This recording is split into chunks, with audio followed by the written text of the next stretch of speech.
Nós, há muito tempo, que nós vimos tentando trazer o William a Manaus. Só que, naquele momento, ele tinha um compromisso muito forte com a TV Globo e dizia que era muito mais fácil ele pegar um avião, sair de São Paulo e ir para Brasília, do que pegar um avião e vir de São Paulo para Manaus. Mas hoje ele teve essa experiência.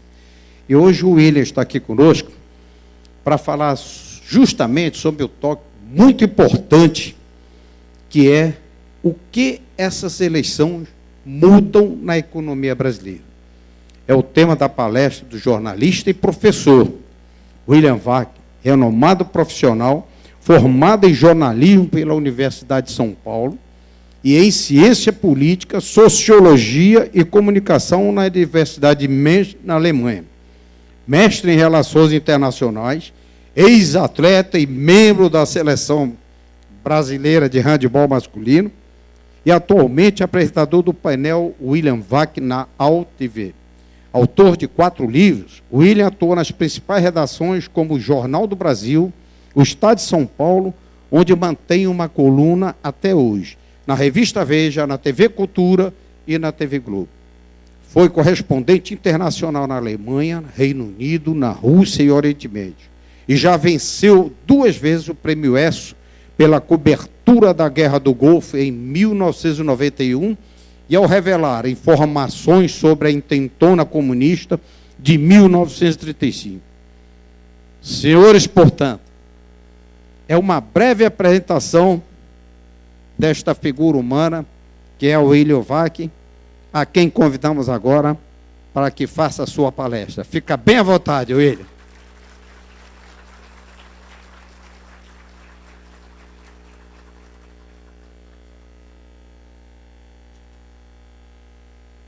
Não sei se vocês já passaram pela experiência de falar para um objeto inanimado, que é falar para uma câmera de televisão. Vocês treinem isso em casa hoje. No quarto, vocês focam com a cara mais inteligente que vocês acham que vocês são capazes de fazer, a maçaneta da porta do quarto. E aí vocês começam a falar com a maçaneta da porta do quarto. Isso é o que é falar, dirigir-se a um objeto inanimado, que é uma câmera de televisão. Depois, eu já alerto a todos, vocês vão ter problemas sérios com a geladeira. Não é por causa da medida, não. É porque abre a porta, acende a luz, vocês começam a falar automaticamente. Então, a possibilidade de me dirigir diretamente às pessoas e ver a reação delas, para mim é única, é extraordinariamente enriquecedora. E não é puxar o saco do público, não, mas especialmente um público dessa categoria, no momento que a gente vive, é talvez o exercício mais enriquecedor da minha perspectiva, e eu espero que seja da perspectiva de vocês também. Eu imaginei dirigir algumas considerações iniciais a vocês, durante não mais que meia hora, mais ou menos isso, e aí abrir para perguntas e respostas, que eu tenho certeza que vocês vão pautar a discussão para o lado que interessa mais. Inicialmente, eu queria manifestar a minha preocupação com o momento que a gente vive. Eu acho que nós estamos passando por uma crise inédita, em todos os sentidos.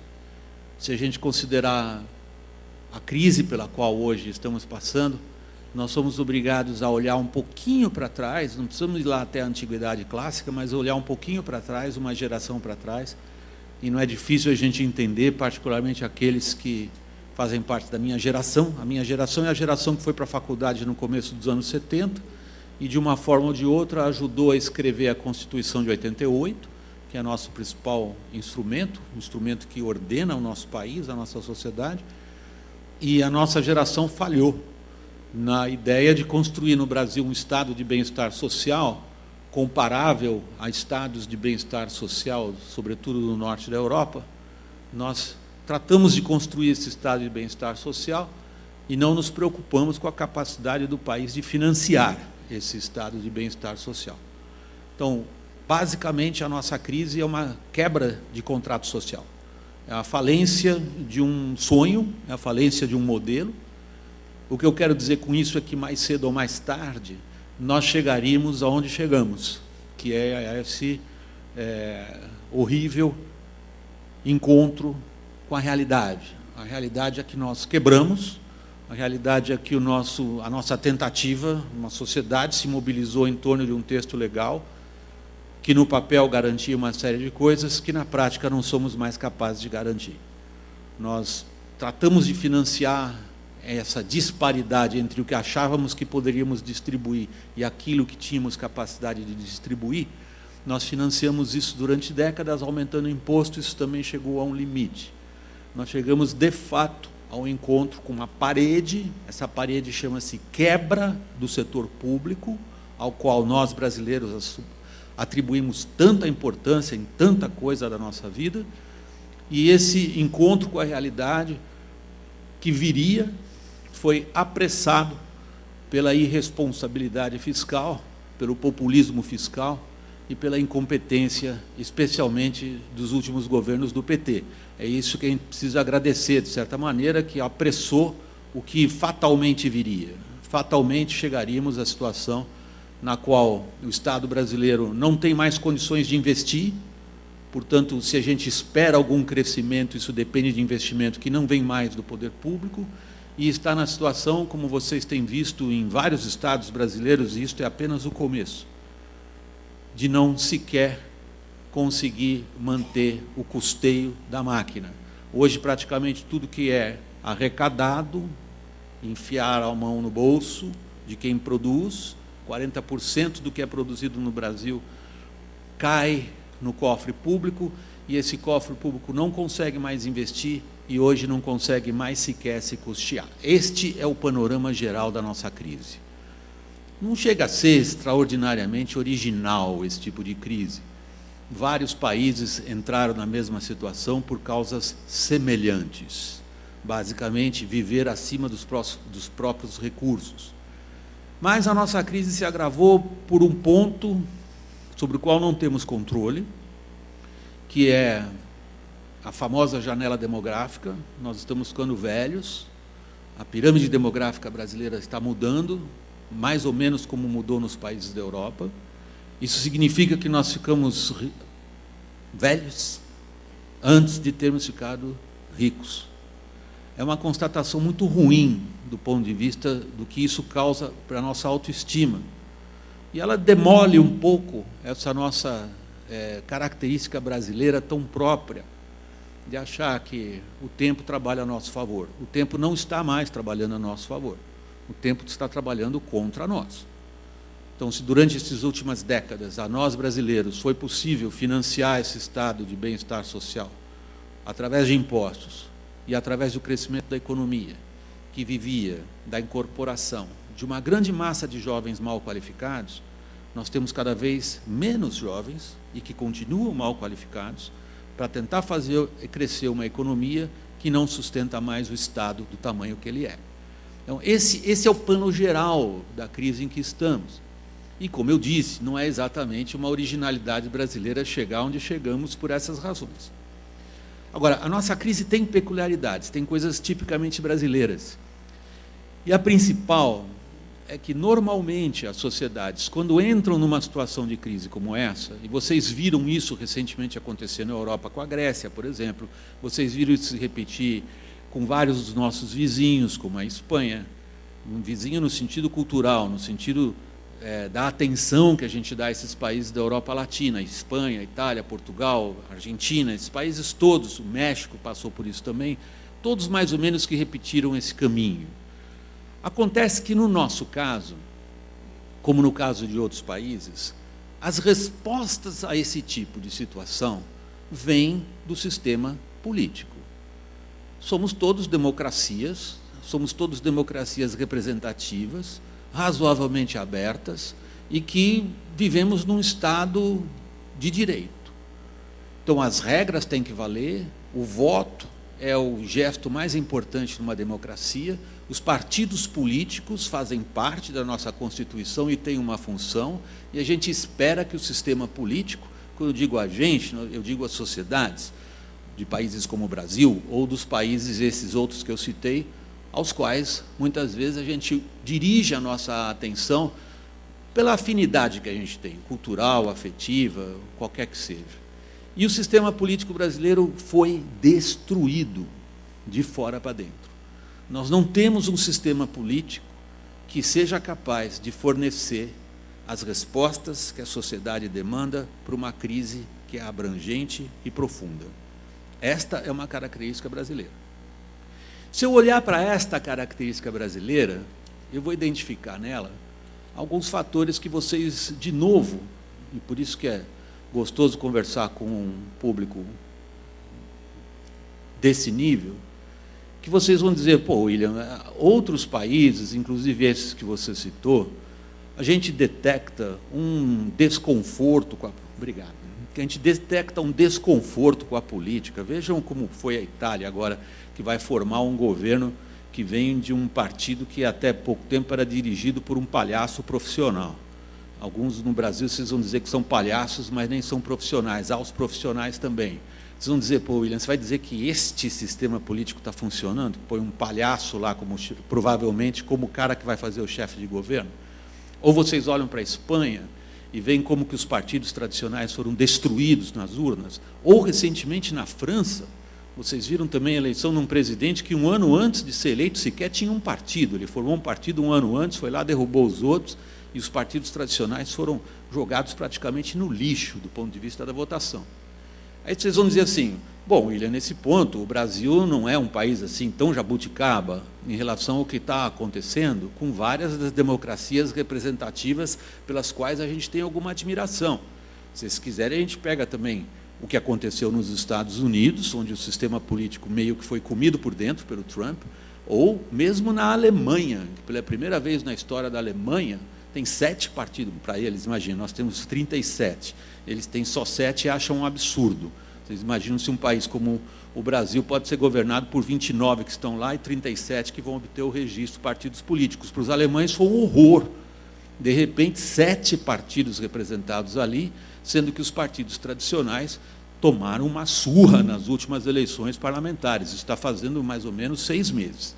Então, vocês diriam o seguinte, bom, William, não vem dizer para nós que nós, no Brasil, temos uma crise política jabuticaba, só brasileira, porque isso faz parte, aparentemente, do espírito da nossa época. É assim que o planeta vive, o planeta das democracias representativas hoje vive com as pessoas que fazem parte das democracias achando que elas não estão funcionando. Então, qual é a diferença do Brasil em relação a isso?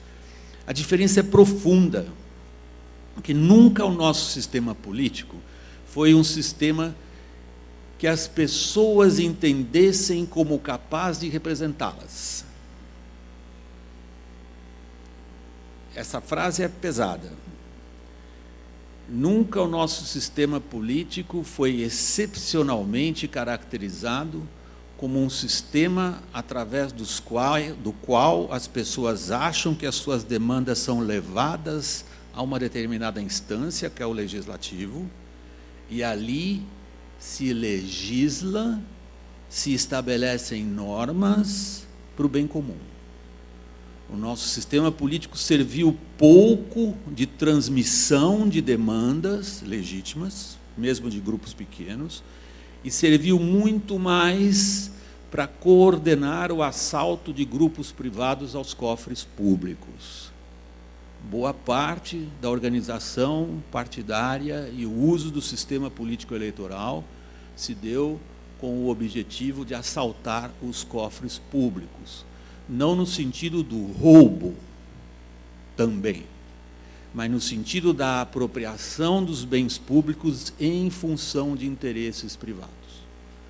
Esse sistema político, com escassa capacidade de ligar quem elege a quem foi eleito, ele foi destruído de fora para dentro.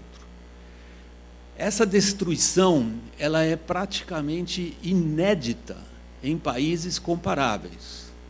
E ela se dá por um fenômeno popular extraordinário na nossa história, do qual não falávamos e não tínhamos o nome 5 anos atrás, chamado Lava Jato. A Lava Jato não é simplesmente uma ação levada adiante e a cabo pelos entes constituídos pelas nossas normas legais para investigar processar, punir e prender aqueles que praticaram malfeitos e ilícitos. A Lava Jato é muito mais do que isso. Ela é uma extraordinária manifestação de indignação, de descontentamento e de repulsa populares no sentido mais amplo da palavra, a isto que está aí. As pessoas nem conseguem definir muito bem o que é, mas elas conseguem dizer: isto que está aí é roubo, isto que está aí é corrupção, isto que está aí não me representa, e a Lava Jato desfruta dessa extraordinária aceitação popular e da sociedade em geral. Isto é um fenômeno inédito, de enorme impacto nas eleições que nós vamos ter agora. É um fenômeno ainda mal compreendido na sua amplitude, embora a gente saiba que tenha atingido a Lava Jato praticamente o status de uma cruzada, de uma ideia, muito mais do que ser a ação de uma força-tarefa. É a ideia de que a punição dos responsáveis por delitos nos leva à regeneração do sistema político e ao seu funcionamento. Eu acho que isso é uma armadilha e nós caímos nela. E isso é inédito, quando a gente considera, por um lado, como eu disse inicialmente a vocês, a abrangência, a profundidade, a amplitude e a seriedade da nossa crise, que vem de muitos outros tempos, não só desses últimos governos. A gente considera que a gente precisa, para sair dessa crise, do funcionamento de um sistema que foi destruído, o sistema político. E a gente criou para nós mesmos uma encruzilhada que torna até difícil esclarecê-la, sem que eu também seja acusado de estar protegendo corruptos ou de ser a favor da impunidade ou da impunibilidade, que é a seguinte: ingenuamente, nós brasileiros estamos achando que simplesmente pegar o corrupto, pôr ele na cadeia, bater palma para isso, resolve os problemas do nosso sistema político. Isto não acontece. Nós caímos, infelizmente, nessa armadilha. Armadilha que, antes de uma eleição importante como essa, praticamente impede até agora o debate de qualquer outra questão relevante para a solução da crise que não seja ligado à questão da corrupção. O problema é que, num debate desses, não há espaço para nuances, nem há espaço para posições mais ou menos sensatas, do tipo: gente, vamos combater a corrupção, mas há outras questões a serem resolvidas também. Não se aceita outra coisa que não seja essa. E não se aceita do ponto de vista político mais atávico em todos nós. Porque muitos brasileiros sentem, eu diria até que a maioria dos brasileiros sente, uma espécie de renascimento, com a ideia de que os poderosos vão sim atrás das grades, com a ideia de que não importa o que o fulano tenha sido, ele vai para a cadeia, não importa quanta grana ele tenha juntado, ele vai ficar sem dinheiro, ele vai ser preso, e que isso significa uma espécie de renascimento da nossa autoestima, e que isso significa um parto doloroso, porém necessário, para uma nova era. Eu, como analista político, não vejo as coisas andando assim. Eu acho que a Lava Jato limitou bastante, de certa maneira, não porque ela o quisesse, mas porque, se nós brasileiros continuarmos seguindo o que a minha geração de cabelo branco convencionou que seria a maneira como resolveríamos os nossos problemas, através do voto, do consenso e da negociação. Em outras palavras, se a gente for seguir o que a gente mesmo escreveu como leis, é do sistema político que terão que vir as respostas, portanto dos partidos, portanto dos políticos, e são justamente eles que a gente mais despreza, tem nojo, tem repulsa, e nem quer ouvir falar. Então, nós estamos numa situação, antes dessas eleições, extraordinariamente inédita, porque se há algo que todos nós brasileiros clamamos, é por uma mudança no sentido ético e positivo. Ao mesmo tempo, todo o nosso ordenamento do processo eleitoral, todas as regras das eleições garantem que o velho, que o que a gente não gosta, é o que vai prevalecer. Então, nós vamos para essas eleições com esse extraordinário, eu digo extraordinário porque, como jornalista e repórter, evidentemente, eu sou fascinado por situações agudas, e a nossa é das mais agudas. Nós estamos vendo uma sociedade indignada, que criou um tsunami de corrupção, indo para uma eleição clamando pelo novo e terá garantido o velho em vez do novo. Como é que nós vamos sair dessa? Como é que nós vamos reagir a isso, nós brasileiros? Como é que a nossa sociedade vai encarar o fato? E agora eu vou dar um pouquinho nome aos bois. Um bocado de gente aplaudiu a prisão do ex-presidente Lula e se sentiu, naquelas imagens transmitidas, de certa maneira, vingado. Muita gente se sentiu. Não estou dizendo se isso é bom ou se é ruim. Eu estou descrevendo um fato. Muita gente sentiu uma satisfação de ver alguém com uma expressão tão grande como a dele, preso. O que mudou de lá para cá? E para encher um pouco o saco do dileto público, eu escrevi isso umas 2 vezes.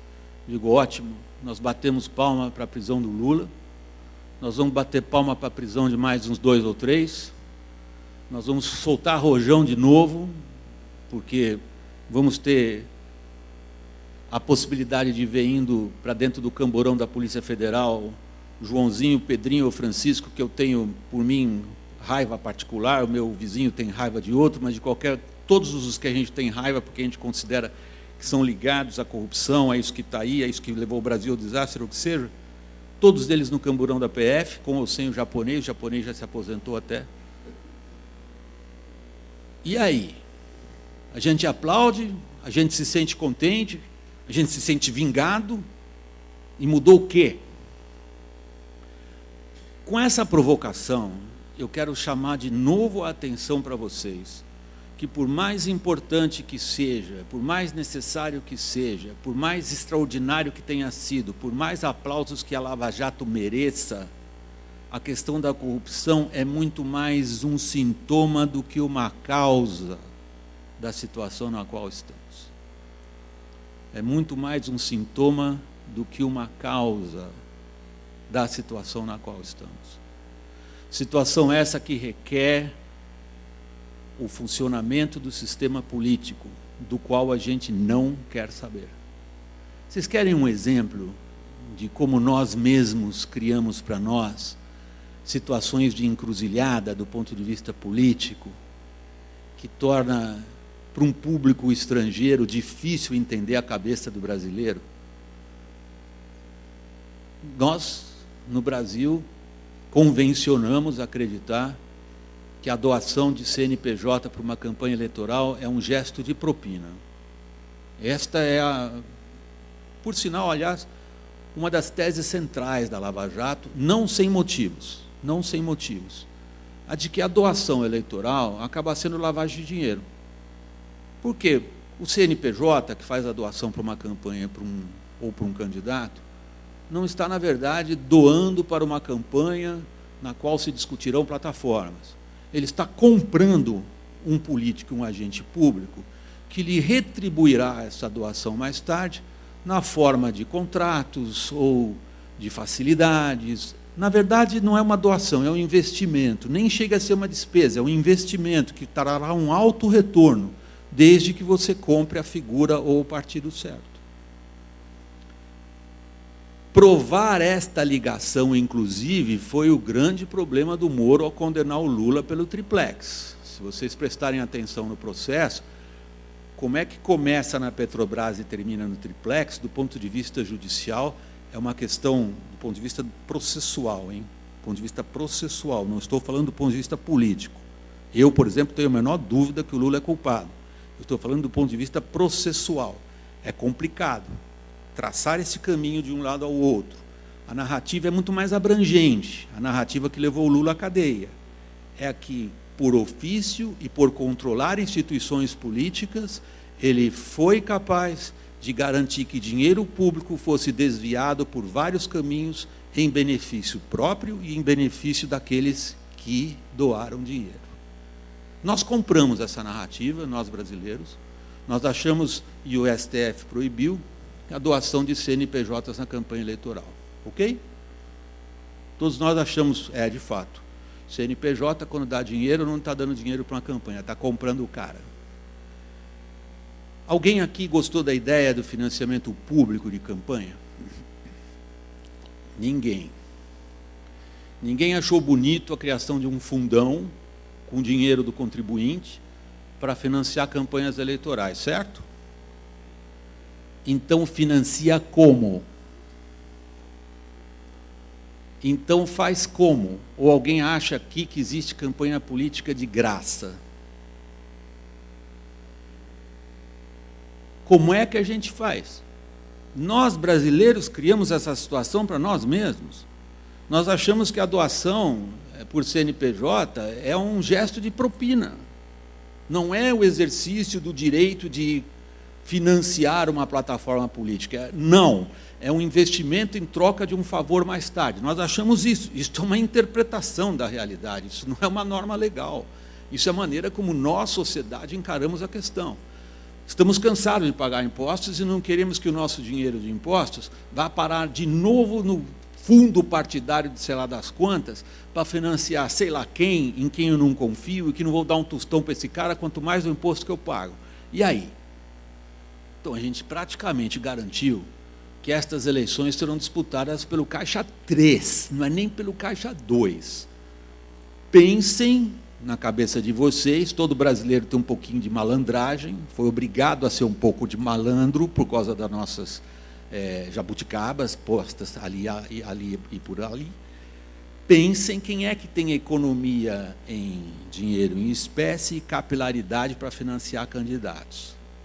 Igreja e crime organizado. A gente garantiu, nós mesmos, criamos para nós uma encruzilhada e garantimos que as eleições vão ser não com Caixa 1 ou Caixa 2, vão ser com Caixa 3.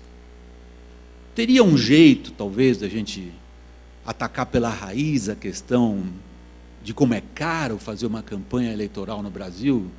Para deputado federal, é um absurdo que um deputado federal tem que investir em São Paulo, por exemplo, Amazonas mais ainda, mas a população é muito pequena e distribuída em alguns pontos. São Paulo é maior que a Espanha. O sujeito tem que disputar voto lá do litoral até o Pontal do Paranapanema. A gente podia imaginar que se os distritos eleitorais fossem menores, mais próximos do eleitor, o custo dessa campanha baixaria. A gente poderia ter talvez pensado no voto distrital misto, que pouca gente sabe o que é, mas é ótimo, porque dá ao eleitor 2 votos em vez de um só.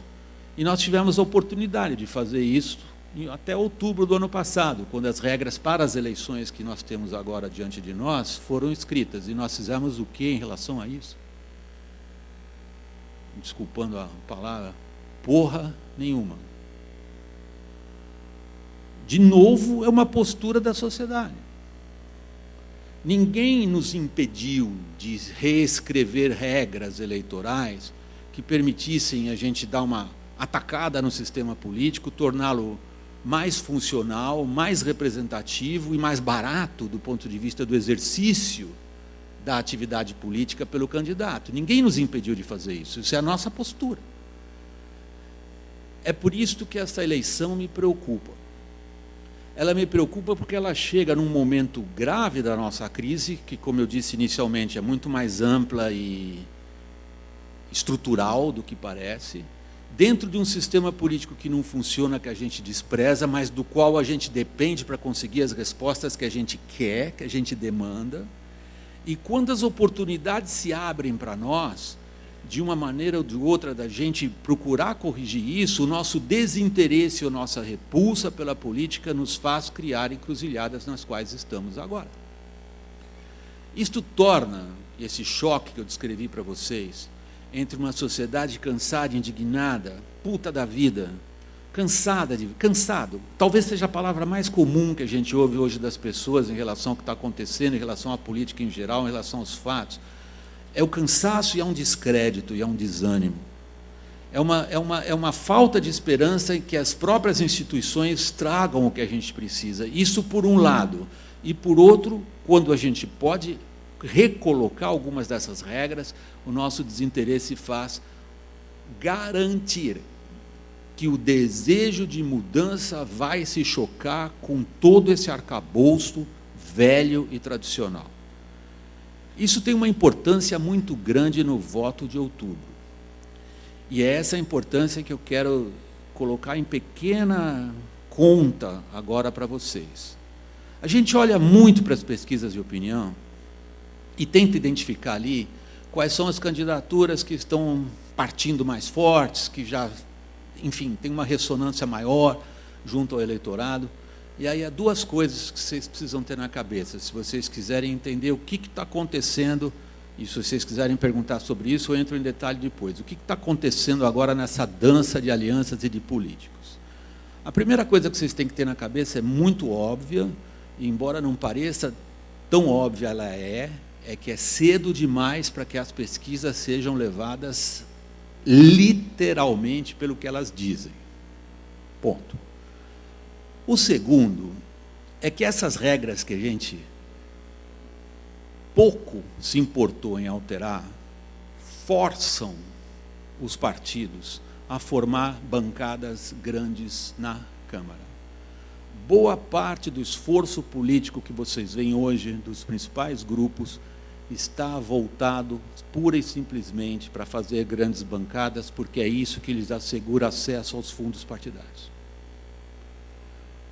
Partido político é negócio no Brasil? É, assim como o sindicato até pouco tempo também era.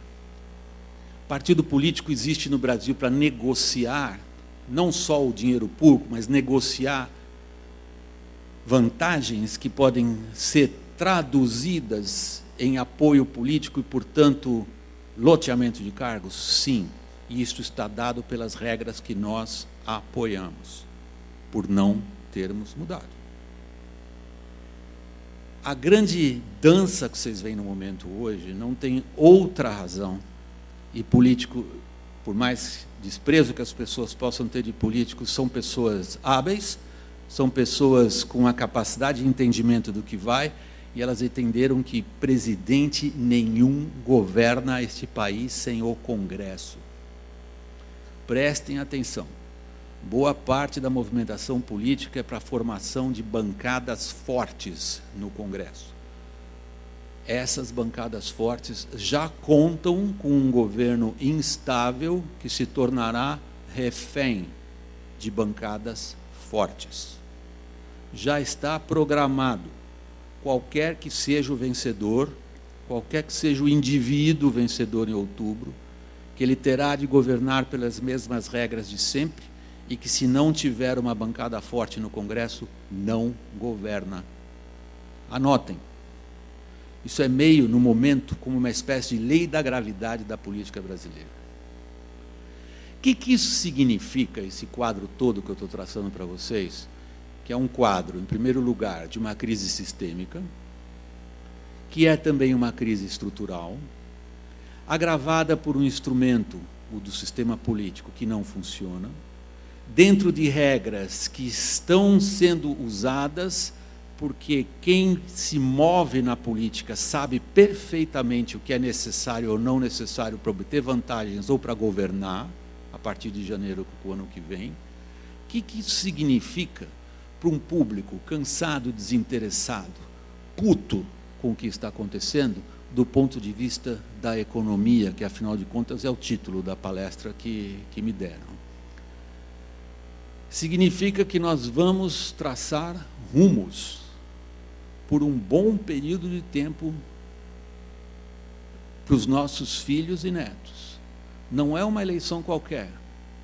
É uma eleição na qual nós vamos, de uma maneira ou de outra, deixa eu reformular a frase, é uma eleição na qual, de uma maneira ou de outra, está embutido um veredito sobre as causas do nosso desastre recente. Eu vou fazer de novo o argumento na forma de uma pergunta. Será que o distinto eleitorado entendeu que o desastre econômico que foi provocado no Brasil, na minha avaliação pessoal, vem do apego a ideias equivocadas?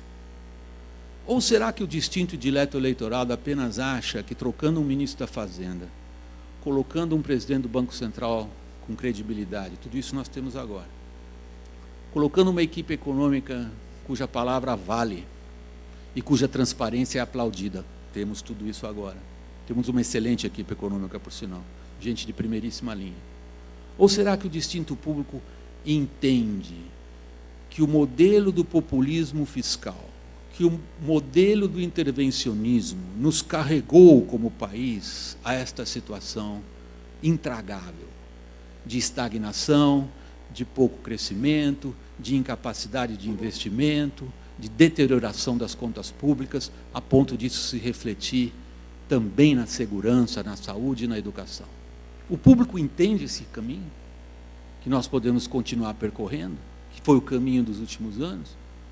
Ou o público entende que temos que mudar esse desvio desse trilho para um outro lado e favorecer o empreendedorismo, favorecer o indivíduo, abrir a economia do país, por mais dores que isso causa, integrá-lo internacionalmente? O Brasil é extraordinariamente nanico em termos do comércio internacional, apesar de a gente ser uma potência agrícola como somos, e um país que sempre parece estar correndo atrás do que poderia ser.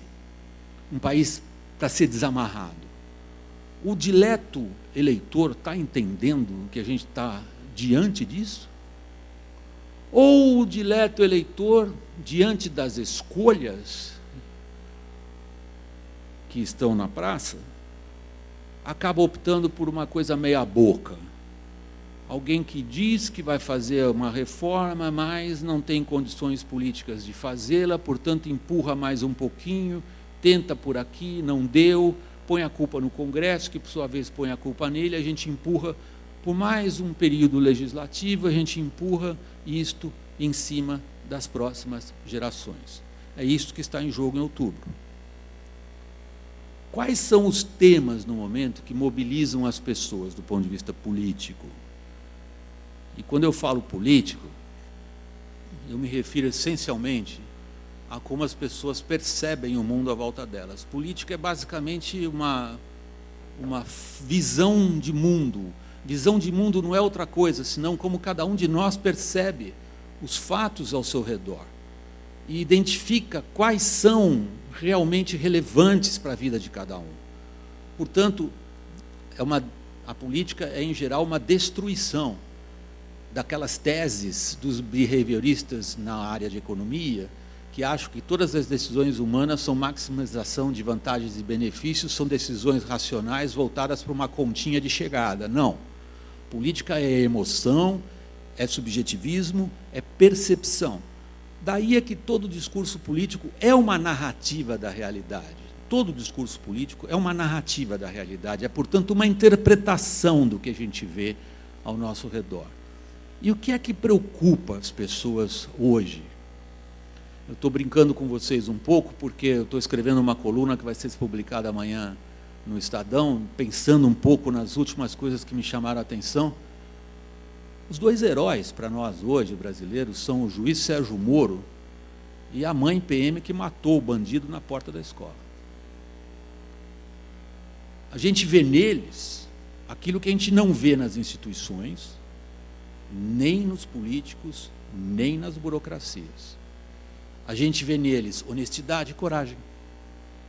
São dois valores subjetivos de extraordinário alcance político hoje. Deixa eu inverter para vocês o meu argumento e apresentar o meu argumento em palavras tradicionais. Economia não é o tema desta eleição.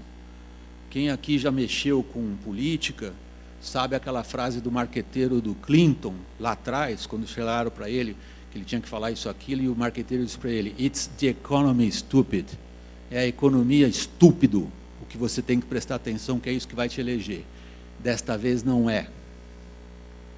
Outra coisa interessante nessa eleição, vai ser muito menos forte o rouba mais faz. esta vocês podem achar que é uma boa notícia. Rouba mais faz, vai pesar pouco. Porque a legitimação que o eleitor está hoje atribuindo ao político não é mais se ele é eficiente ou se ele tem plataformas, mas é se ele é honesto. Essas mudanças no eleitorado ainda não estão muito claras. O que está claro para os políticos que estão disputando o nosso voto é que eles vão bater na tecla da segurança, porque a sociedade brasileira hoje é uma sociedade que se sente indignada e, ao mesmo tempo, tem medo. Em política, quando o sangue corre, as coisas mudam. É extraordinário que isso não tivesse acontecido antes, porque nenhum outro país produz tantos mortos por homicídio por ano como o Brasil. Nós somos, como sociedade, complacentes em relação a isso e parece que estamos acordando para essa questão. E aí, notem, tanto para um problema, o da corrupção, nós elegemos um cidadão que, em geral, se veste de escuro, tem uma cara forte e uma aparência de coragem e determinação contra qualquer um, que é o juiz de primeira instância, Sérgio Moro. E o impacto desse vídeo da porta da escola da semana passada, eu lido profissionalmente com questões de comunicação, é impressionante. É impressionante. Então, nós, no fundo, como sociedade, estamos reagindo a esses problemas graves que nós encaramos como graves, o da corrupção e o da violência, em busca de heróis que, pela honestidade, coragem e empenho pessoais, fazem aquilo que os políticos, as instituições e os demais não são capazes. Olhem o clima dessa eleição. Não é um clima qualquer. Há um outro fator inédito nessa eleição, e com isso eu vou encaminhando minhas palavras para as perguntas e respostas, para as perguntas que vocês querem fazer. O outro fator inédito nessa eleição também assusta até os veteranos como eu, que cobriram muitas eleições. É a primeira em várias, na qual a máquina do governo foi encurralada de fora para dentro e não será provavelmente o fator decisivo para muitos candidatos. Quando vocês olham o primeiro grid de largada dos candidatos, e vocês percebem como que eles tentam se apresentar por um espectro ou pelo outro, a gente percebe que há um desejo de concentração de vários deles naquilo que se convencionou chamar de centro, porque é muito difícil no Brasil a utilização dessas categorias, porque nós desenvolvemos uma maçaroca ideológica que é muito difícil vocês aplicarem o carimbo esquerda ou direita a políticos brasileiros. É muito difícil isso. Não há uma coerência de plataformas, não. Essa corrida pelo centro sempre se beneficiou tradicionalmente da capacidade, da capilaridade, ou seja, da capacidade que a máquina administrativa federal, sobretudo, tem de distribuir benesses e vantagens. Eu estou falando isso sem conotação negativa. Estou falando isso da situação do deputado e do prefeito que precisam de um apoio do ministro da Saúde, ou que precisam de um apoio do ministro da Educação, ou que precisam do apoio de uma autarquia, ou que precisam que alguma coisa seja resolvida em benefício da população que ele representa em tal lugar. Isso é legítimo, gente, isso não tem problema nenhum. Só que isso é, evidentemente, um dá lá, toma cá, em troca de apoio político e tudo mais. Eu estou falando de coisas legais, lícitas, legítimas. O governo está paralisado. O governo não tem candidato, provavelmente nem terá. Isto é inédito. Isto lembra lá o finzinho do governo Sarney. Para quem tem cabelo branco como eu, lembra um governo paralisado. Não importa o que tenha sido o governo, ninguém queria saber daquele governo. O governo Temer até tem alguma coisa para mostrar, mas ninguém quer ouvir. Não é peso eleitoral o que o atual governo fez ou deixou de fazer. E é difícil imaginar que esse governo seja capaz de canalizar essa formidável máquina estatal brasileira em benefício deste ou daquele candidato. Isto é inédito. Isto é novo nas nossas últimas eleições. Então vejam, que cenário que se desenha para a gente. Propostas, no momento, muito mal delineadas, mas isso é típico de campanha a essa altura.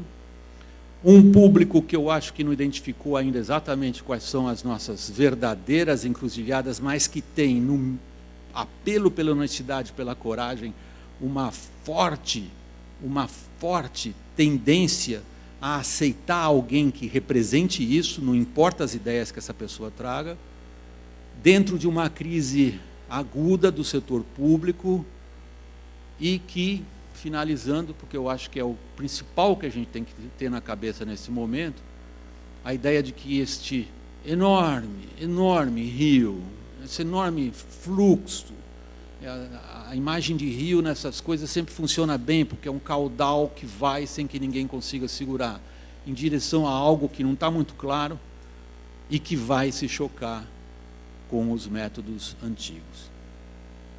Para terminar, eu espero que eu tenha sido claro em reiterar o meu ponto, que nada disso nos foi imposto. Todas essas encruzilhadas que eu mencionei, nós mesmos criamos. Portanto, só depende de nós. Muito obrigado, pessoal.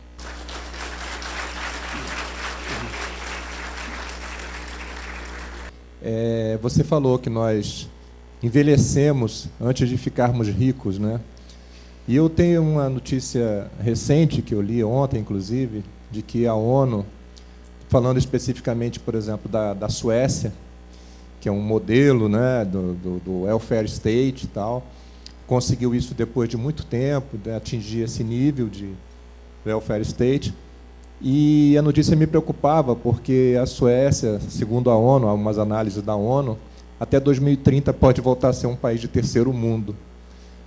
Aí eu fico ainda mais preocupado, né, porque nós estamos, como você falou, com a pirâmide etária invertendo, até daqui a uns 40, 50 anos vai ter muito mais gente velha do que com menos de 18 anos.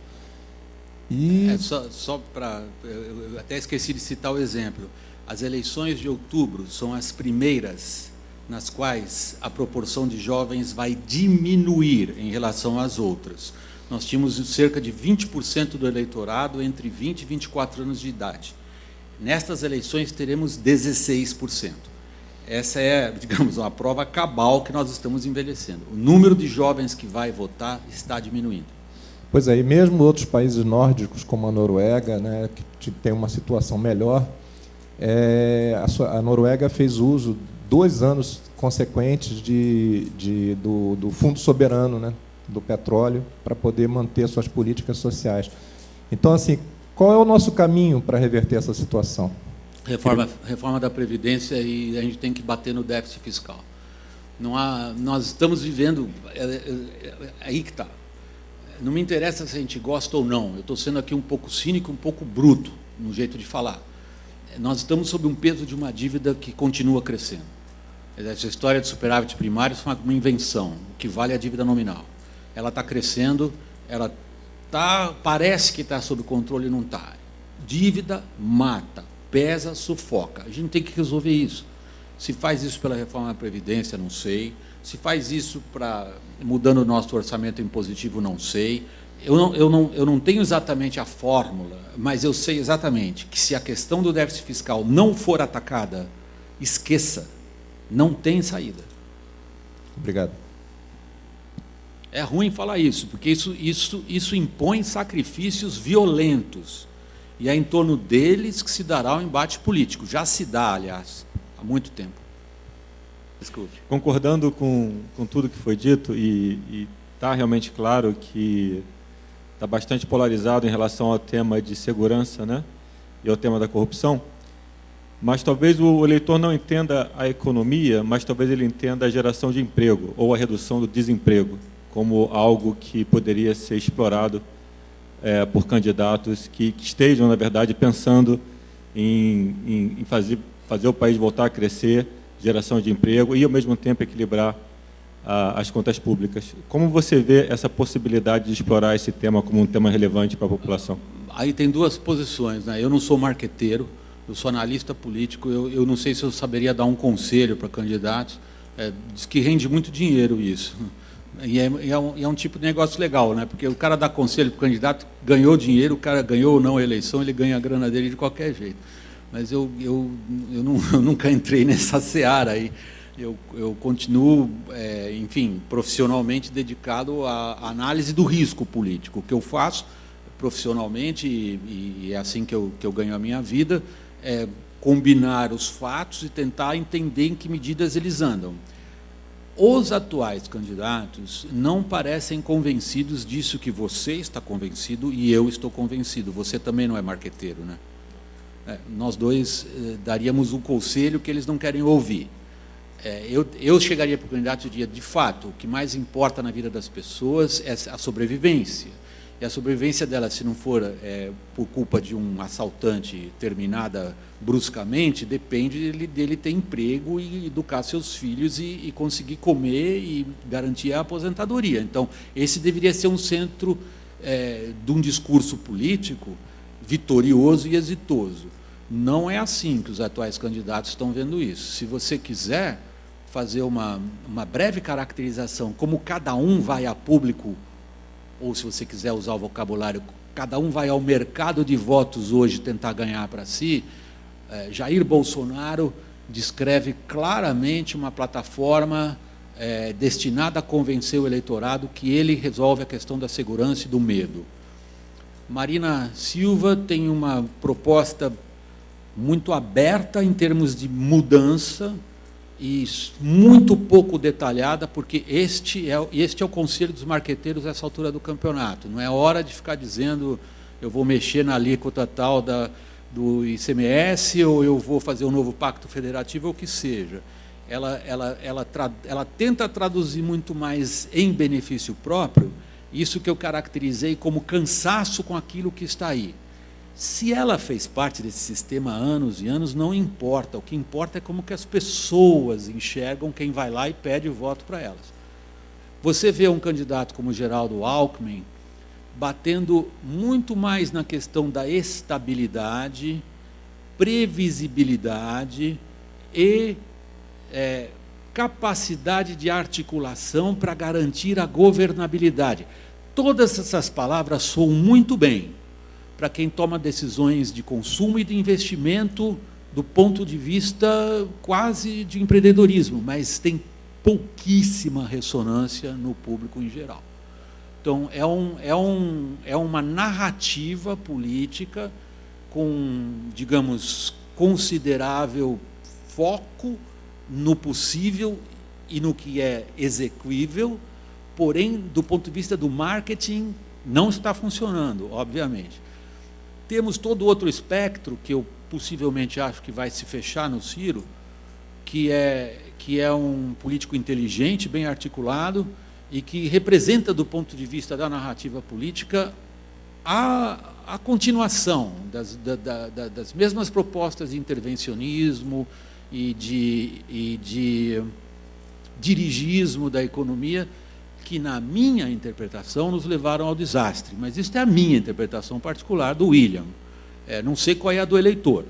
O eleitor talvez ache que se sentiu bem com aquilo e gostaria que aquilo voltasse. Nós vamos saber isso nas urnas. Ou seja, nenhum deles está trabalhando, e nós dois talvez garantíssemos o nosso salário como marqueteiros, mas não sei se os levaríamos à vitória batendo no emprego. No que eles estão batendo hoje é medo, medo, medo, honestidade, honestidade, honestidade. Se isso muda daqui até outubro, talvez não mude muito, porque a mesma pesquisa que vocês acompanharam no começo dessa semana traz um resultado até certo ponto surpreendente. Nunca foi tão baixo o interesse pela Copa do Mundo como esse ano. Ficou claro aí na sua fala que não é certo que pelo voto a gente vai conseguir mudar alguma coisa nessas eleições. Mas não é o momento da sociedade civil organizada se posicionar e o cidadão assumir o seu protagonismo para que ele elabore uma agenda propositiva como sociedade civil organizada para colocar isso na pauta política? Veja, eu estou, no momento que você formula a sua pergunta, eu estou imediatamente tentando ver se nós dois entendemos sociedade civil organizada da mesma maneira, né? Por exemplo, eu posso entender sociedade civil organizada como sindicatos, como partidos políticos, como ONGs, instituições gerais, igrejas, tudo. como grupos organizados para apoiar este ou aquele candidato, ou grupos organizados para fazer um trabalho social. Eu entendo isso como sociedade civil organizada. Entendo que a sociedade civil organizada tem seus representantes, tanto aqueles que são eleitos, quanto aqueles que, por força da sua função, na maneira como nós organizamos o Brasil, procuram justiça, procuradores, por exemplo. A função deles é procurar justiça, seja do ponto de vista dos direitos humanos, seja do ponto de vista penal, da corrupção, seja do ponto de vista, por exemplo, da igualdade de raça, não discriminação, ou de gênero. Então, tudo isso é sociedade civil organizada.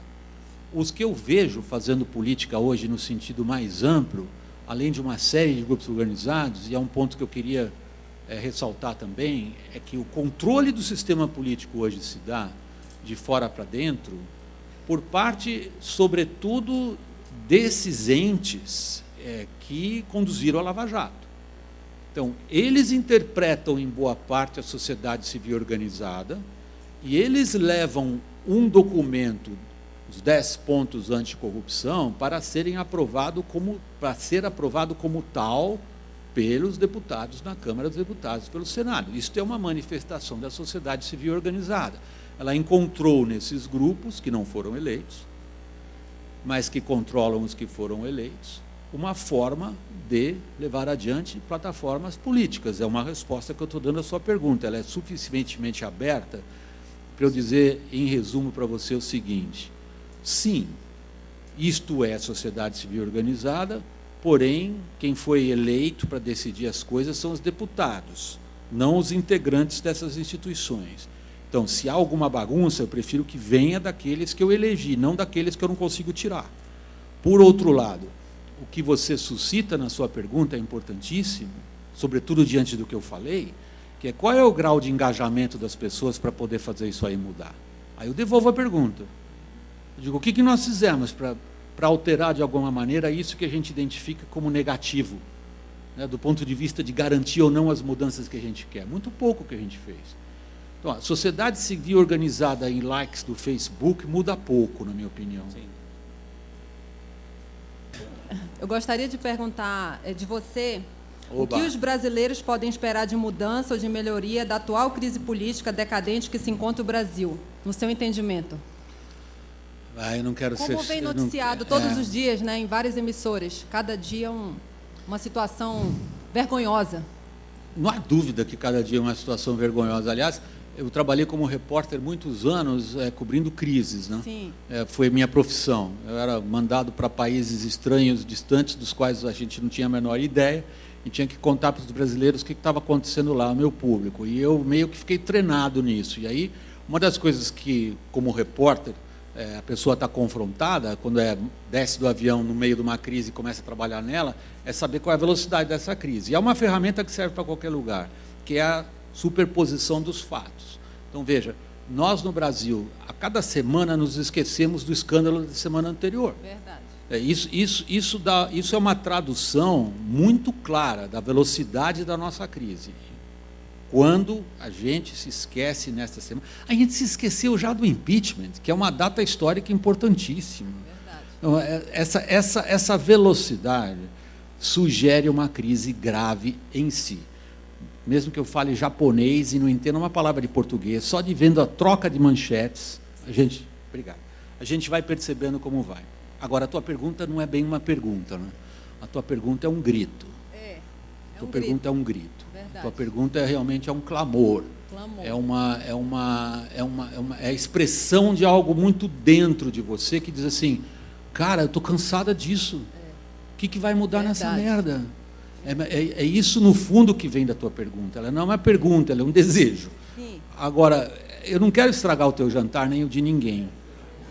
Mas, do jeito que está indo, eu volto a insistir um pouco no que eu inicialmente disse a vocês. nós vamos ver esse choque. Nós vamos ver esse choque traduzido no teu grito e nas regras e na maneira como é feito. Essas duas coisas vão se chocar. Eu acho que a gente não vai ver em breve alterações essenciais nisto contra o que você está gritando. Agora, há algumas coisas que começam a mudar que me parecem sinalizar uma outra direção. E é subjetivo, tá? Não é nada que eu possa pôr numa pesquisa, enfie lá numa planilha Excel, e bota ali categoria positivo aqui, negativo ali, mas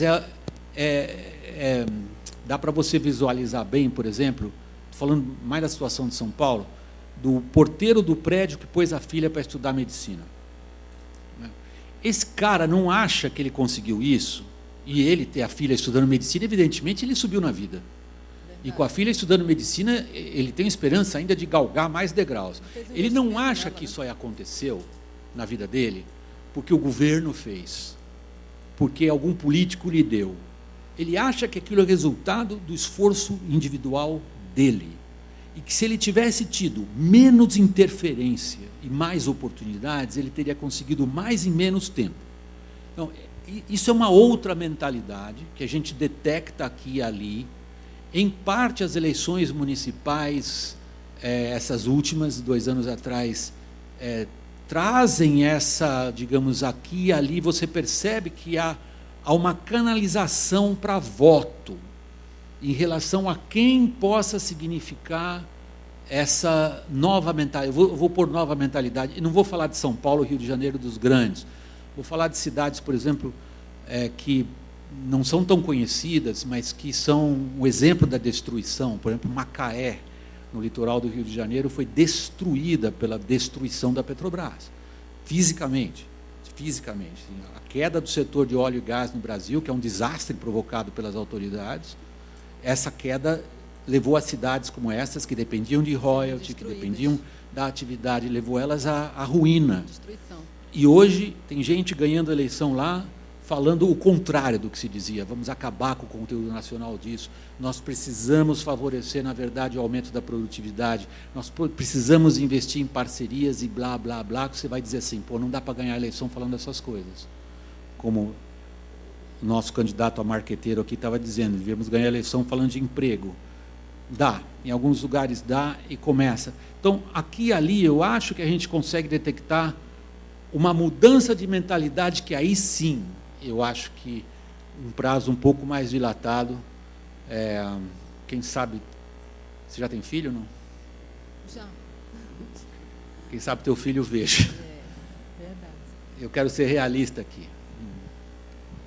Eu acho que depende muito mais disso. Eu acho que depende muito mais dessas mudanças de mentalidade. E eu tenho, mas aí é por biografia profissional. Eu tenho profunda desconfiança do salvador da pátria. Profunda. Seja onde for. Eu concordo contigo da dificuldade da questão da reforma fiscal e previdenciária, principalmente porque são processos que são impopulares. Eu tinha esperança que, com o atual presidente, né, com toda a impopularidade que ele tem, ele fosse realmente conseguir fazer isso, mas não foi possível. Talvez a gente aprenda pela dor, né? No caso, talvez a gente vai ter que esperar para pagar para ver o preço. Mas a minha pergunta é outra. A gente viu em São Paulo acontecer um fenômeno, né, com o ex-prefeito, que é o Jorge Dória. João Dória. Desculpa, João Dória. Ele foi eleito, a gente percebeu, não foi um palhaço, mas foi um político, né, recente, um empresário. Então, eu acho que aqui aconteceria esse mesmo fenômeno. Eu vejo que foi uma esperança bastante interessante. Como é que você viu lá essa experiência, né? Porque eu acho que já foi uma forma do povo fugir daqueles políticos desgastados, né, digamos assim. Funcionou, funciona, pode ser que isso seja um novo modelo? Eu acho que ali tem uma coisa clássica acontecendo. Ao mesmo tempo que ele foi, em prazo recorde, capaz de arregimentar em benefício próprio do ponto de vista eleitoral, o que é evidentemente uma insatisfação profunda com o político tradicional. Vejam que aqui é importante, não é exatamente a biografia do político, porque Bolsonaro é político há 7 mandatos, mas ele surge como novo. O que interessa aqui é como que ele é percebido pelas pessoas, hein? Essa é a lição massinha número 1 de marqueteiro. Não é tanto o fato, a biografia, a certidão de nascimento, mas a maneira como ele é percebido. Então, fecho parênteses, que isso é importantíssimo na análise política. Não confundam o que você sabe do candidato como o que ele aparenta ser e é percebido pelo eleitorado. Podem ser 2 coisas bem diferentes. Voltando. No caso do Dória, aconteceu um clássico. Ele conseguiu arregimentar, em nome dessa bandeira "eu sou uma renovação", um considerável cacife político, que, ao que tudo indica, ele dissipou, quebrando esse elo com o eleitorado. O eleitorado o queria prefeito da cidade. O eleitorado lhe concedeu um mandato. E o eleitorado sente hoje que ele não correspondeu a esse mandato, embora os motivos que ele alegue para não ter correspondido ao mandato sejam legítimos e justificáveis. Eu quero sair deste mandato para um outro mandato mais importante. Não é assim que o eleitorado está entendendo. O que não deixa de ser uma boa notícia, porque sugere uma relação entre eu delego a você a minha representação, mas eu vou cobrar isso. Isso, se na política brasileira não for apenas um episódio, é positivo para nós. É positivo porque sugere para candidatos outros que há uma responsabilidade grande em relação à palavra empenhada junto ao eleitor e que esta palavra será cobrada. Está sendo cobrada dele. Se ele será capaz de convencer os mesmos eleitores que ficaram bravos com ele agora, que ele merece ser eleito governador do Estado ou, eventualmente, presidente da República, hipótese que ainda não está afastada, no começo de julho saberemos, mostra quanto que essa mentalidade está mudando ou não. Aparentemente está mudando para o melhor. Elegeram alguém que parecia a renovação e cobraram dele uma atitude consequente. Ok, só para fechar um contraponto sobre a questão do filho que tem, o porteiro que tem um filho na faculdade.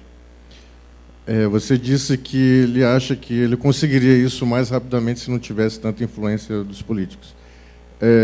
Tem uma funcionária minha, não sei se foi isso que você falou. Não, a minha postura é: este indivíduo não acha que o que aconteceu de bom na vida dele foi o Estado que lhe deu, mas foi ele que conseguiu. Sim. Aí vem um contraponto. Eu tenho uma funcionária que ela fala para mim que ela foi a primeira da família dela a entrar numa faculdade, isso graças ao Lula. Ok? Então é um contraponto, porque tem gente que acha, sim, que pensa dessa forma por conta das, enfim, várias políticas que ele fez. E que não importa o que o Lula fez ou deixa de fazer, exatamente, ela lhe será grata até o fim da vida. Isso, exatamente. Então, tem muita gente que, sim, pensa ainda dessa forma, sim, também. Sim. Obrigado. Concordo. William, vou levantar para facilitar quem não tem concorrência. Quem levanta, leva, né? Eu não sou o dono do microfone. Uma pergunta direta. Você acha que ainda tem margem para termos um candidato de centro no segundo turno? Olha, eu acho que quem disser isso hoje não pode até vir a acertar, mas terá sido aposta. Não dá para dizer hoje. Está completamente aberto e imprevisível. Nunca vi nada igual. Muita gente procura, às vezes, comparações com outras eleições. As de 89 são, evidentemente, as eleições que mais vêm à cabeça de quem gosta de política, porque, enfim, tinha lá um bando de políticos e ninguém acertou quem foi para o segundo turno, né?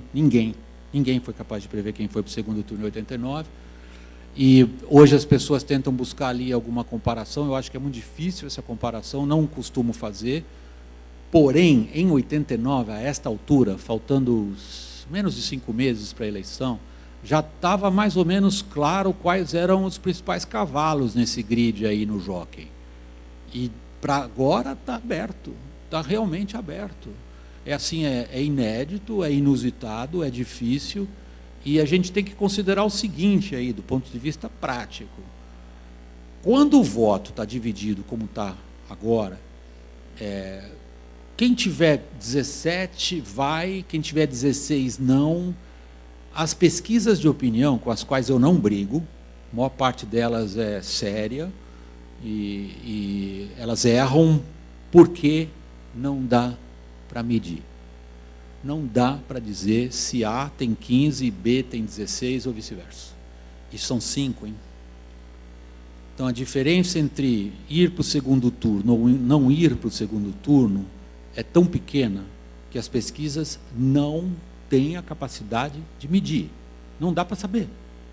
Então, nós estamos diante desse cenário. Quer dizer, eu, para ser totalmente honesto na resposta contigo, sou obrigado a dizer, neste momento é absolutamente impossível de se prever, baseado no que a gente sabe de pesquisas, mesmo as qualitativas. As qualitativas pegaram a subida do Joaquim Barbosa muito antes das pesquisas quantitativas, você sabe a diferença, é óbvio. Não dá para saber, baseado nisso. Eu posso até fazer uma aposta, de repente eu ganho, mas é aposta. William, aqui. William. Sou Jaime Benchimol, empresário local. Em primeiro lugar, parabéns pela excelente análise que foi feita. Obrigado. A minha pergunta é a seguinte: esse ano nós temos, ironicamente, muitos, na minha opinião, bons candidatos, como João Amoedo, Flávio Rocha, Paulo Rabelo de Castro, o próprio Henrique Meirelles, cuja força está em plataformas econômicas liberais e etc. Mas, pelo que eu entendi da sua apresentação, eles teriam muito pouca chance de deslanchar em razão de que o tema dessa eleição não será a economia. No momento correto, exatamente isso que eu disse. Economia não é o tema dessa eleição. Eu acho que foi uma aposta perdida da equipe econômica atual. A equipe econômica atual, como eu disse, ela é de primeira linha. E a aposta política dessa equipe econômica, que vem de mais ou menos uns 2 anos para cá, era clara e definida. Não vamos conseguir fazer as grandes reformas e não vamos conseguir entregá-las. Mesmo dentro da equipe econômica, ninguém achava que a reforma da Previdência grande ia sair. A reforma trabalhista saiu um pouco ali, mas já foi um avanço. Grande parte do esforço deles se dirigiu em tentar, através de microadministração, melhorar o ambiente de negócios no Brasil. Ou seja, aliviar um pouco a questão regulatória que na saúde vai destruir os planos agora, por exemplo. Mexer em licenciamento ambiental, que torna muito difícil licitação, e é importante licitação para que o setor privado participe da reconstrução da infraestrutura. Ou construção, né? Não é nem reconstrução, é construção.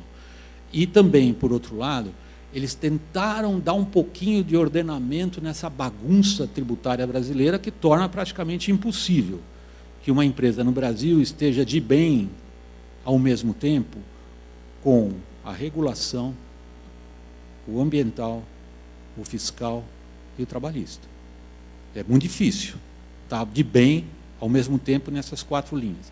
Eles achavam que, se isso fosse levado de alguma maneira adiante, nós estaríamos respirando uma atmosfera política menos carregada, com as pessoas se beneficiando, como estão de fato, com a queda da inflação e a queda de juros, o que permite que as famílias e as empresas renegociem e se livrem dessa carga, e que isso desanuviaria essa boçalidade que toma conta das redes sociais, essa imbecilidade do debate que está por aí, e permitiria uma discussão disto, do emprego, da saída para o déficit fiscal, para o fim do intervencionismo, para a abertura da economia e tudo mais. Mas, cara, na política é assim. Como se diz em inglês, é law of unintended consequences. Isso tudo que se mexeu e que tem algum resultado, não está tendo peso político. Não está ressoando do ponto de vista político-eleitoral. Não é com a economia que as pessoas estão preocupadas hoje, mas sempre foi, né? Então, meio que esse cálculo político, a gente tem que entender como a do general que lutou a última guerra e se preparou para a próxima como se fosse a última, e aí na próxima é outra guerra. E é o que está acontecendo um pouco nesse cenário político eleitoral. Nós estamos numa situação muito volátil, muito fluida, na qual o medo do desemprego está, porém não é o mais forte. A preocupação, vamos dizer, com inflação não está aí, não é um fator. As pessoas não agradecem isso, não ligam isto a quem o fez ou se beneficiou disso, que é o Meirelles. Elas não associam. O Meirelles pensou no Fernando Henrique do Plano Real, um desconhecido que faz o Plano Real e vira presidente. Você vê que não dá para fazer em política o mesmo caminho tão facilmente, com tanta diferença de tempo, com tantas transformações como aconteceu. Então, mas é um clássico de cálculo político que dá errado, é uma aposta perdida. A ideia de que, estabilizando um pouquinho a economia, criando uma situação que é a que nós estamos agora, hein? Inegavelmente. Compara com o que era 2 anos atrás. Como a gente se sente hoje? A gente se sente menos angustiado, por um prazo. Mas esse prazo daria tempo para que isso politicamente revertisse. Não está acontecendo. Tecnicamente e historicamente, nós não fomos preparados por 32 anos para termos lideranças, tanto municipais, estaduais ou federais. Ou seja, nós somos um país não só pobre em tantas outras coisas, mas também em lideranças. Os grandes líderes que aí estavam, alguns já morreram e outros já foram, tentaram preparar seus sucessores, que eram imediatamente os consanguíneos imediatos, mas se esqueceram que estes também eram falíveis, como faliram, e aqui eu vou citar o nome de Antônio Carlos Magalhães e seu filho, deputado federal, que tinha a aspiração de ser presidente desse país. E ambos faleceram. Bom, nós temos um parque industrial quebrado no Brasil todo, né? Com equipamentos antigos, processos a se discutir, modais de transporte terríveis, principalmente os rodoviários no Brasil todo, que encarece os nossos fretes, consequentemente encarece a nossa produção, encarece os nossos produtos. Temos impostos extorsivos de todas as formas, temos uma educação péssima, que agora mesmo o IBGE, em 2017, exatamente em outubro de 2017, revelou que nós temos 24 milhões de universitários em nível de proficiência insuficiente, que não sabem pegar 5 linhas, um parágrafo, e interpretá-lo. Eu fui professor 10 anos recentemente, eu tenho muita coisa para contar nisso. Eu sou professor desde quando eu tinha 17 anos, eu comecei a ser professor, William. E isso também nos dá um pouco de background para a gente falar o que nós estamos falando. Então, como é que você vê isso? E ainda pegando a sua informação de que nós precisamos ter um Congresso forte e, consequentemente, um presidente que alie essas forças, se nós sabemos que as matizes ideológicas e bandeiras ideológicas muito mais partidárias que ali estão, têm seus interesses próprios, e jamais esses interesses serão os interesses nacionais deste cidadão porteiro que colocou sua filha de uma faculdade, ou desta funcionária do nosso companheiro ali, que, porque seja lá quem for, ela acha que deu a oportunidade dela de ter uma faculdade. Então, como é que nós vemos isso? E aí eu vou para aquela colocação do nosso outro companheiro que falou ali sobre a sociedade civil constituída, e aí a minha pergunta: você não acha que está no momento, sem utopia, está no momento de nós termos um pacto cidadão, de largarmos realmente as nossas bandeiras, não procurarmos temas para sermos os salvadores da pátria, termos realmente um comportamento cidadão, de largarmos essas bandeiras partidárias e fazermos um país único e transformarmos esse país numa nação? Qualquer tipo de pacto, acordo, entendimento, compromisso, consenso, ou o que você queira, sobre a questão que você quiser, e várias que você levantou são tão abrangentes que praticamente você está mencionando um pacto em cada uma. No fundo, você pode começar pelo pacto federativo, que reformula a maneira como os integrantes da União se relacionam entre si, e que só esse já causaria, em termos de benefícios fiscais e de tributos, uma transformação absurda. Ou você pode falar de um pacto pelo abandono da polarização e do radicalismo político, tendo como norte o bem comum, qualquer que seja o bem comum que você queira. Alguém tem que definir o que é o bem do país. Alguém tem que definir qual é o objetivo que queremos atingir. E esta definição é política. Ela é um discurso político. Ela é uma narrativa política. E ela depende de lideranças capazes de se entender entre si e de levarem os diversos segmentos sociais a algum tipo de compromisso e consenso. Então, o ponto central da sua questão, me parece, é uma exortação ao nascimento de lideranças. E este é nosso principal problema hoje. Nós não temos lideranças significativas praticamente em campo algum de alcance nacional. Torna-se, diante disso, difícil criar uma narrativa política abrangente, que seja entendida. E, embora boa parte das pessoas, na sua totalidade, não concorde com a narrativa, com a totalidade da narrativa, em parte a seguirá. Eu ilustro o meu argumento rapidamente com um exemplo histórico recente acontecido fora do Brasil, que é a eleição do Trump nos Estados Unidos. Boa parte da vitória eleitoral do Trump se dá pelo estilhaçamento da política americana em políticas identitárias. Então, hoje a crítica que os perdedores da eleição fazem é a de que se tornaram incapazes de contar uma história.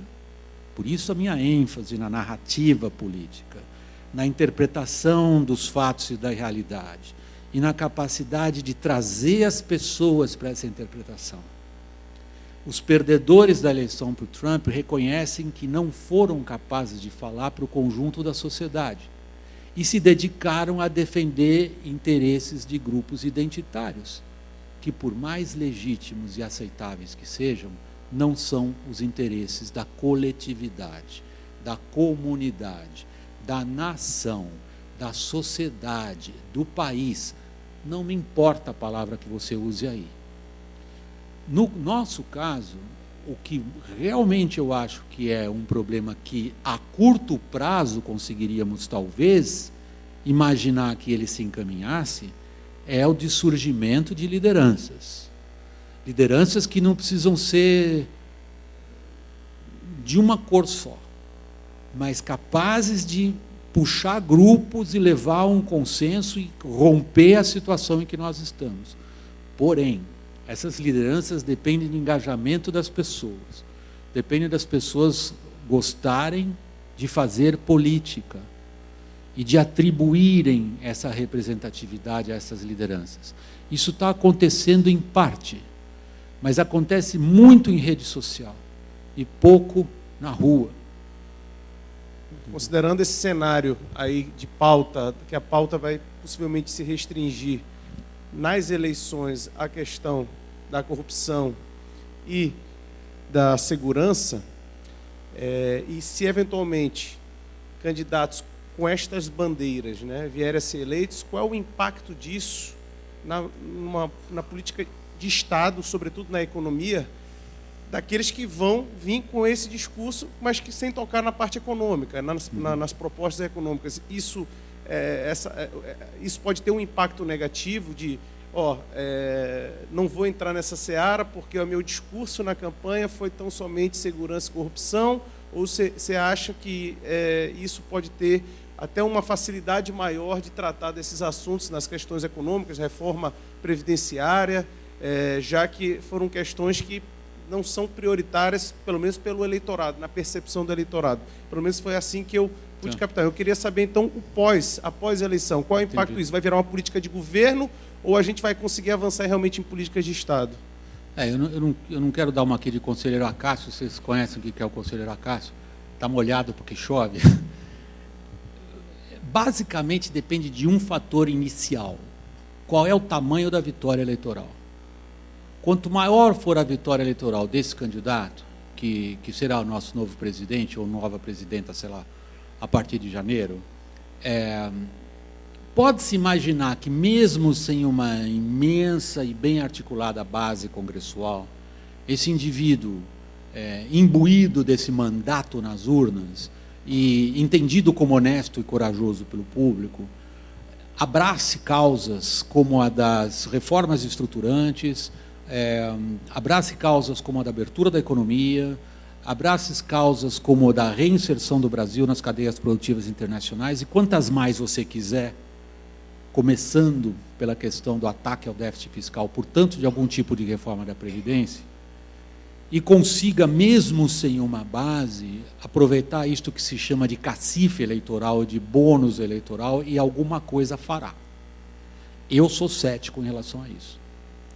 Eu acho que do jeito que nossa forma de governar está estruturada, não se governa sem o Congresso, ponto.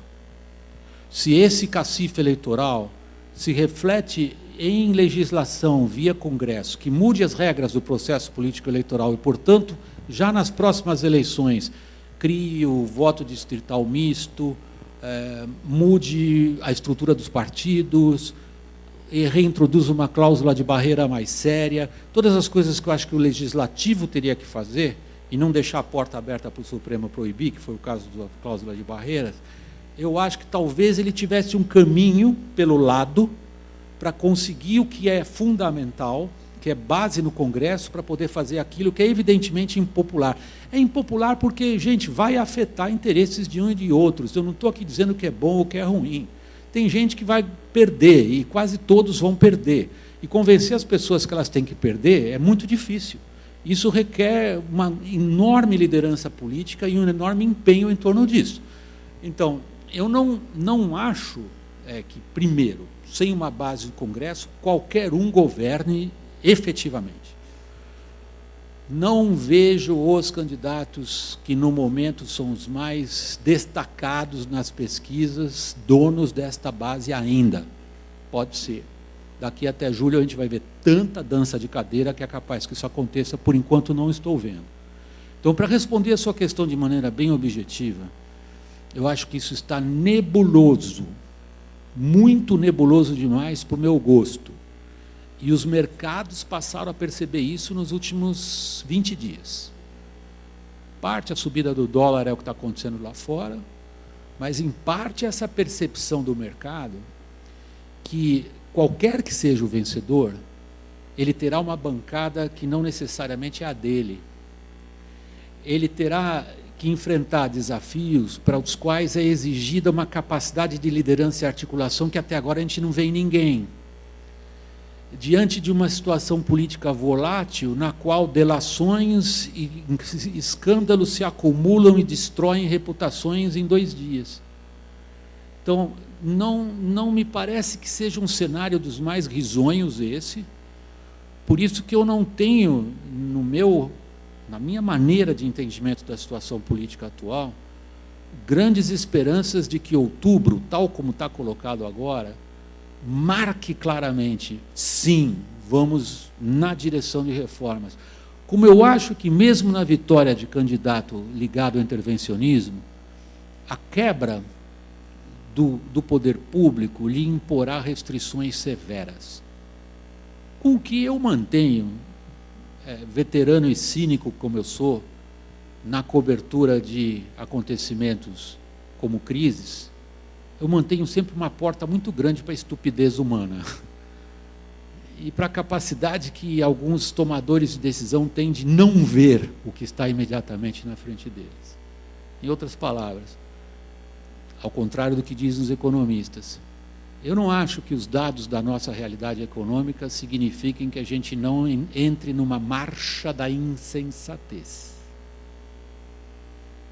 Acho que vai depender muito da pressão que a gente é capaz de exercer. E eu vejo hoje 2 problemas principais no nosso país. A deseducação, você sabe aí a avaliação do PISA, de 70 países que eles avaliaram, o Brasil é 63º em ciências, 59º em leitura e 66º em matemática. E aqui no Amazonas estamos na rabeira do Brasil em termos de educação. E isso reflete na corrupção. Como as pessoas são deseducadas, elas são manipuladas pela raposa da política. E acabam votando naquele que dá as vantagens que eles precisam. E eu tenho um amigo que eu convidei, eu conheci, e li o livro dele, convidei para ele vir até aqui, que o Celso Corsino escreveu um livro aqui, a Saga da Raposa, que ele vai doar um, para você ler. E que ele trouxe para disponibilizar aqui para as outras pessoas que também. Eu até emprestei um para o Jaime Benchimol, eu mostrei para ele, ele ficou, acho que para ler, acredito que tenha lido. Então, eu acho que nós precisamos trabalhar a educação do país, que está realmente muito ruim, e combater a corrupção. Está entendendo? Quer ver o que você acha dessa opinião, porque nós não temos condição de continuar. Se nós continuarmos com déficit público, é função de gente que não trabalha, gente que ganha muito, que tem privilégios, está entendendo? E não produz nada para o país. Eu quero ver a sua opinião. É óbvio, e é tão óbvio que é quase ridículo reiterá-lo. É evidente que nós temos uma situação de penúria do ponto de vista do preparo das pessoas e da qualificação delas, que se traduz num outro dado para nós muito triste, que a produtividade do nosso trabalhador é a mesma, estagnada em torno de 30 anos. Eu acho que isso se reflete em outra questão, não tanto na corrupção. Se reflete no fato da distância do Brasil em relação aos países mais ricos não ter diminuído, ter permanecido a mesma. Então a gente corre, e tudo que a gente conseguiu fazer em mais de uma geração não foi suficiente para que a gente, na comparação com as economias mais avançadas, diminuísse a nossa distância para eles. Isso é medido razoavelmente de forma exata quando se pega a produção de riquezas em um ano de um país e se divide pela população. O nosso per capita continua na mesma distância para os principais países, e alguns deles tiveram um salto de produtividade espantoso, não necessariamente ligados ao que vem agora, e que coloca para um país com baixa qualificação de mão de obra, como é o nosso caso, e com déficit educacional também, como é o nosso caso, um desafio ainda maior, porque o triunfo das economias hoje se dá na geração de conhecimento, não tanto mais na capacidade manufatureira, embora ela continue importante. Nós temos alguns exemplos importantes do que nós somos capazes de fazer no Brasil, sobretudo no setor do agronegócio, por exemplo, mas não só. Mas o agronegócio não é simplesmente uma atividade extrativista ou da exploração de um recurso natural, é o resultado de organização, tecnologia, investimento, preparo, integração no mercado internacional. O que eu não vejo como relação direta de causa e efeito é a questão da corrupção e da falta de educação. Eu acho que a corrupção existe em outros países muito bem educados, inclusive, mesmo na Alemanha, ou mesmo nos Estados Unidos. O problema da corrupção se coloca no Brasil muito mais em termos da complacência nossa em aceitá-la. E aí é que está o grande, digamos, salto representado pela Lava Jato. Na percepção das pessoas, a existência da Lava Jato e os resultados que ela trouxe em termos de denunciar, perseguir, processar e punir, teria representado esse salto. Não vamos mais ser complacentes. Agora é que vem o ponto. Agora é que vem o ponto. E o meu ponto é o da Petrobras.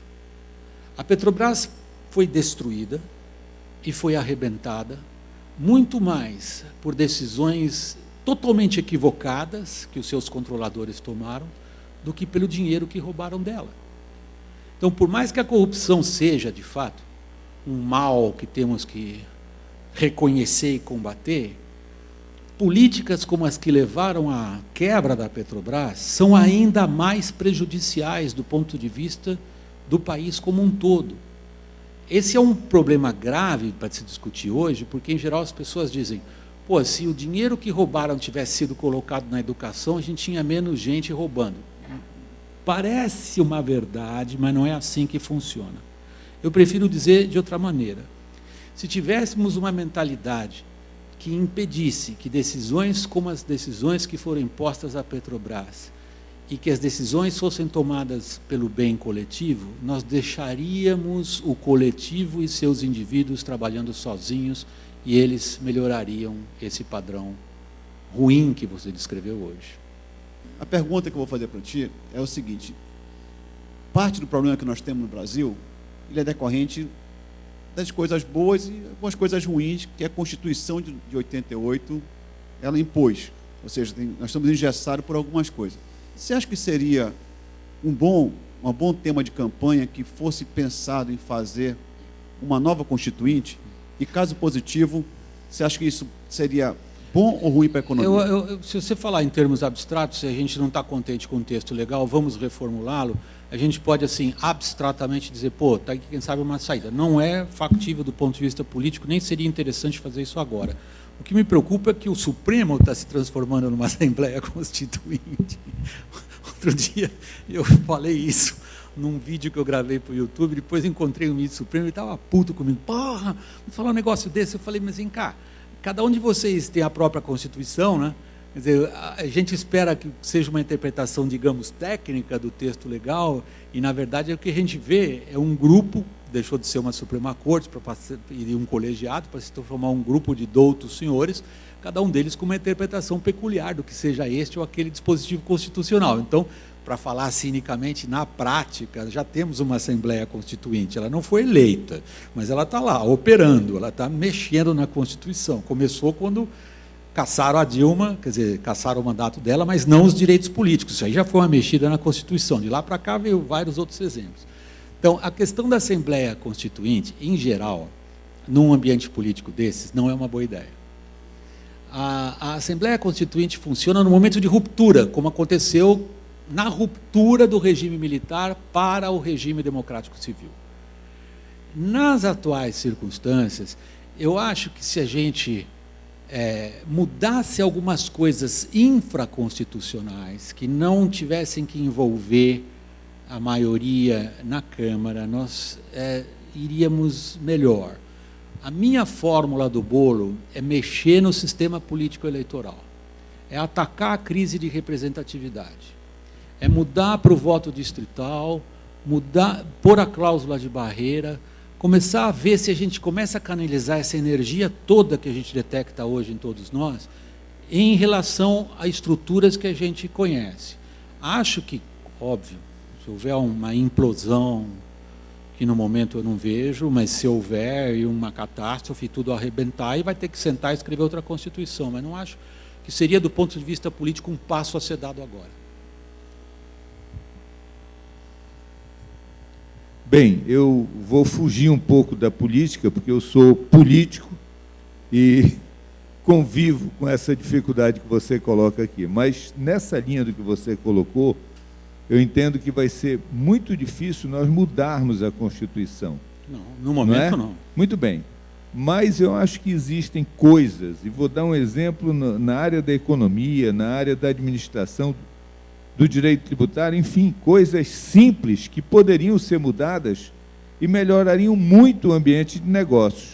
Por exemplo, é um absurdo que no Brasil uma empresa tenha que ter uma inscrição federal, que é o Cadastro Nacional de Pessoas Jurídicas, e quando ele foi criado para ser um cadastro nacional e não um cadastro federal.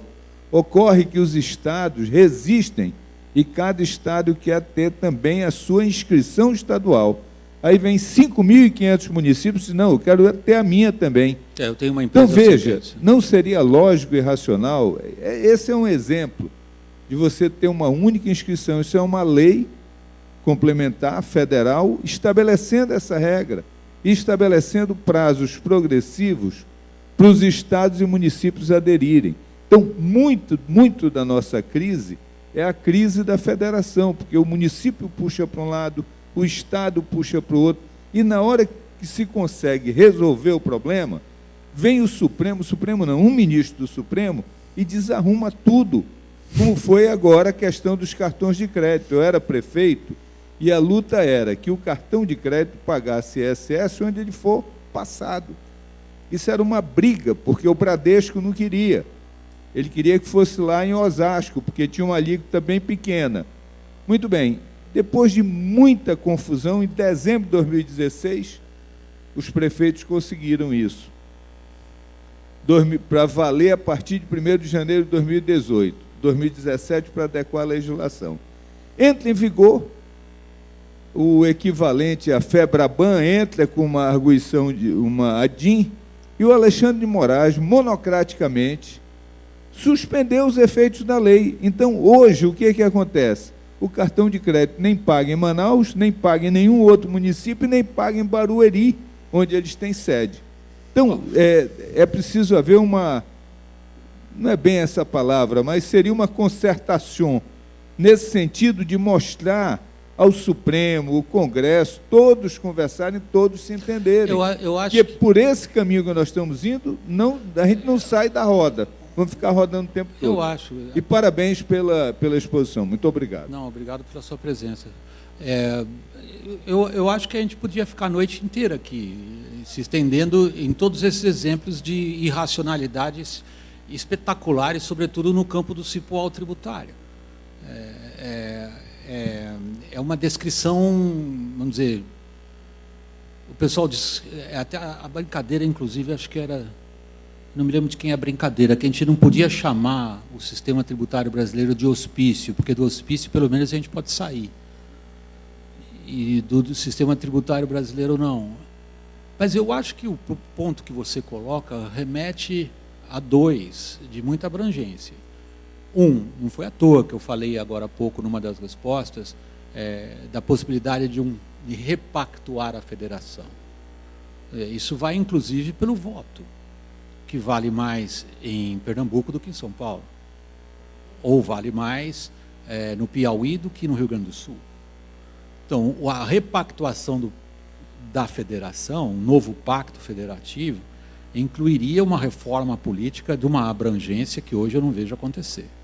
Então, dedicado como eu sou, como profissional de comunicação, a identificar o que eu acho que são fatos relevantes, a estabelecer entre aqueles fatos que eu identifiquei como relevantes uma relação.